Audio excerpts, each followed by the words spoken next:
Good morning, Northside Patriots. Today, we are going to continue with our top high school study tips, part 2. Use colorful highlighters and organizing information. Some students thought that using colorful Sharpies to highlight text are just for aesthetic reasons. In reality, highlighters are necessary to emphasize key points from your lectures and books.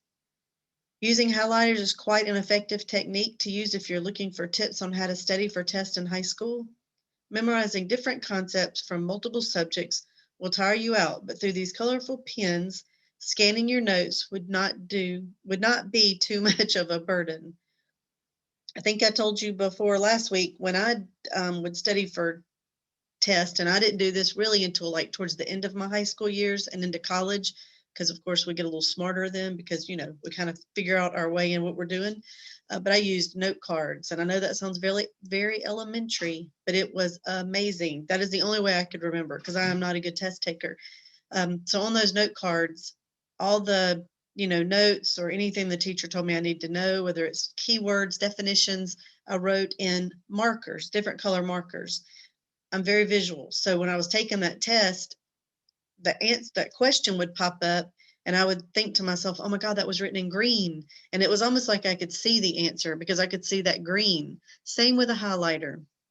If you use a highlighter, it's something about that color that just makes it stand out. So, you might think, oh my God, that was highlighted in pink. And then it's going to help you to remember that answer. These are some other tips for highlighters. Color code key ideas right after initial note taking. Assign colors to signify categories. Use only 3 to 4 colors of highlighters to avoid complicating your notes. And make sure that you are highlighting only the key points.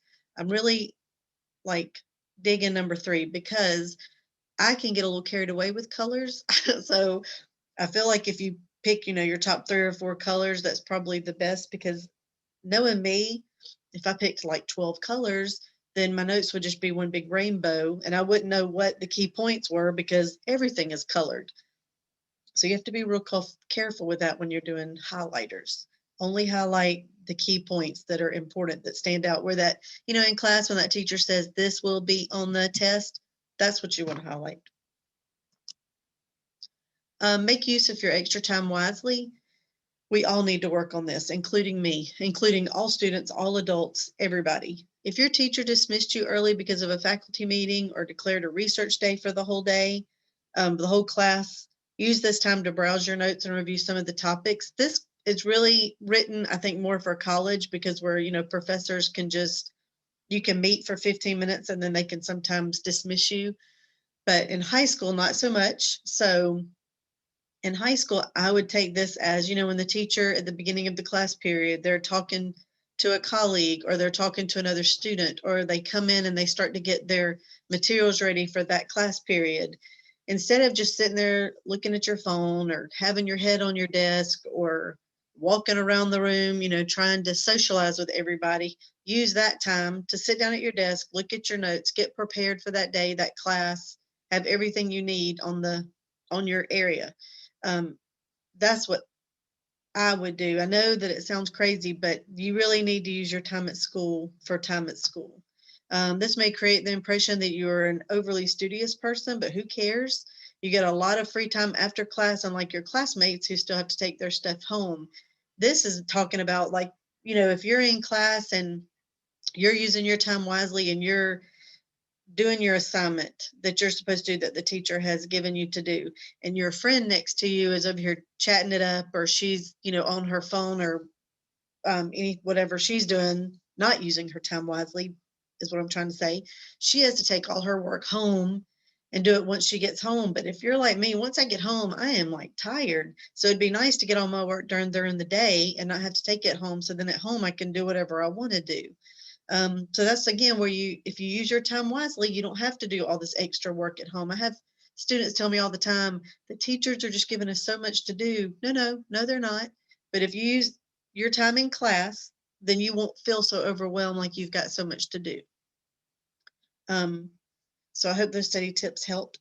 Every week on Tuesday, Thursdays. I think I found like 15 study tips. So I'm breaking it up and doing like 2 or 3 every Tuesday, Thursday. But then I'm also showing you a video on like motivation or anxiety, just different things that I guess when I watch them, they mean something to me. So I hope they mean something to you.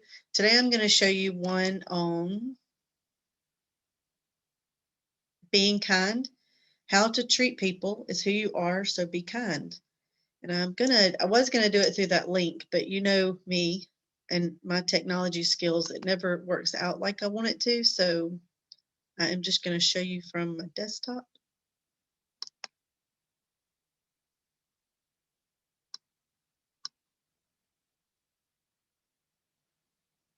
And I hope you enjoy it. A.D. Williams once said, "Imagine what 7 billion humans could accomplish if we loved and respected one another." Just imagine. Imagine if there was no greed. Imagine if there was no comparison. If everyone was running their own race, but cheering for all others at the same time. Maybe we'll never see that in our lifetime. But what we all can do is start with ourselves. Start with yourself.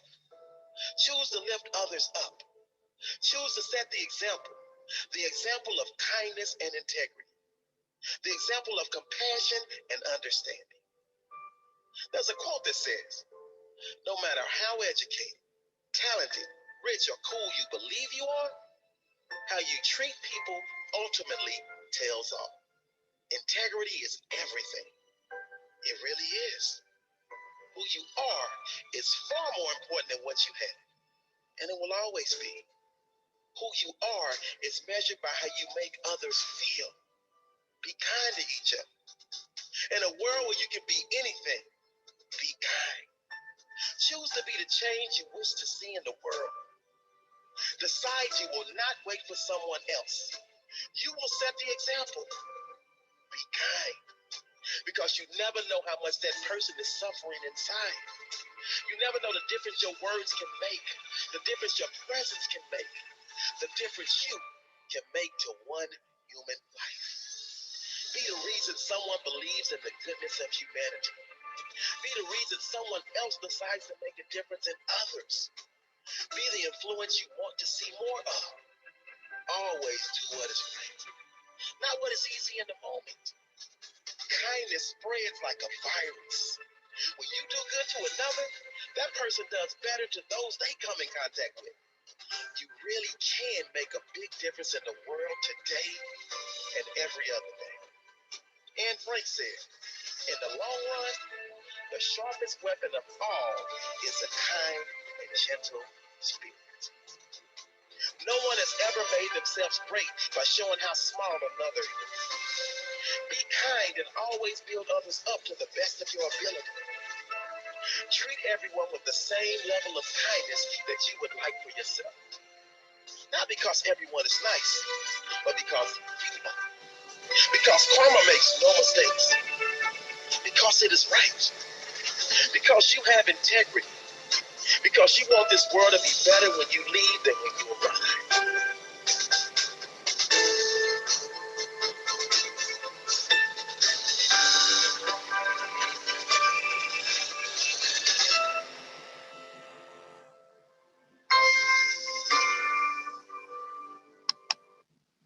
I thought this video was kind of a great one to show today, only because with everything going on this year with COVID and virtual school, and we don't get to see each other like we used to, and it's kind of a different year than we've ever seen before. Everybody's kind of, on that, like, I don't know, sad train, I guess, or, has anxiety for all sorts of reasons. And like it said in the video, you never know what someone is going through. So, I know in the hallway we have masks and everything, but if you just can say hey to somebody, I know it's hard because you can't just smile at them to acknowledge them, but if you just say hey or ask somebody how their day was, or when you go home, the way you treat your family, it makes you feel better if you're kind than if you're not kind. Because we're all kind of going through this world day by day and trying to do the best we can. But the best way to get through it is just to be kind. And it just makes you, I feel like it makes you feel better. And then when you feel better about it, it kind of affects everything around you. So I hope you enjoyed the video and I hope you have a great day and I will see you again on Thursday.